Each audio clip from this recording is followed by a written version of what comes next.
In 1931, Universal released two of the most widely recognizable horror films, Dracula and Frankenstein.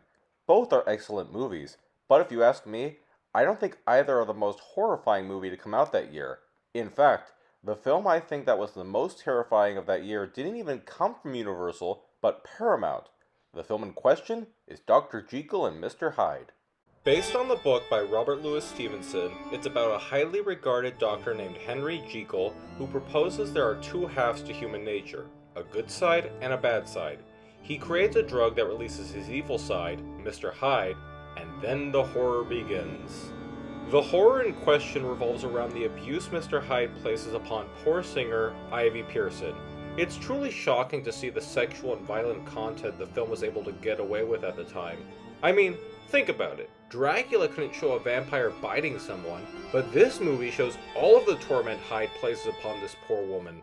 What makes it truly scary is that this horror element is more realistic than a vampire or a corpse brought back to life. Yeah, it's unrealistic to turn into a whole other person, but again, it's the abusive relationship that makes the film feel realistic, as this sadly does happen all the time in our world. The two actors that steal the show are Frederick March as Jekyll and Hyde, as well as Miriam Hopkins as Ivy Pearson. For Miriam, she ranges from happy, seductive, as well as traumatized. She shows so much emotion in her performance, and you truly feel for what she is going through. And March, well, he's incredible as both the good Jekyll and immoral Hyde. You would swear they were two completely different actors in the role, but nope, they're both March. It's amazing the agility he puts into his Hyde performance, and his violent tendencies showcase how different he is from Jekyll. It's no wonder he won an Academy Award for Best Actor. An award going to a horror movie? Almost unheard of in this day and age. We also have to talk about the effects and makeup. There are a lot of camera and editing techniques that were impressive for the time they came out. We have POV shots, split screens, long takes, and so on. The makeup is simply legendary. I love the ape-like look for Hyde, along with his crooked teeth. He truly does look like an evil son of a gun, and the transformation is incredible.